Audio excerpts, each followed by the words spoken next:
Процесс отжима в стиральной машине вертикального типа Electrolux.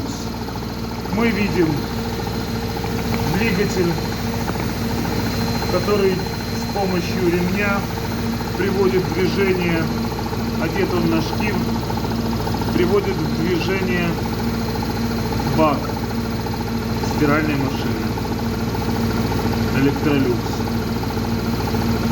Что происходит внутри, увидеть мы не можем, так как это стиральная машина с верхней загрузки вертикальная, смотрового окошка такого как в машине с фронтальной загрузки здесь нет.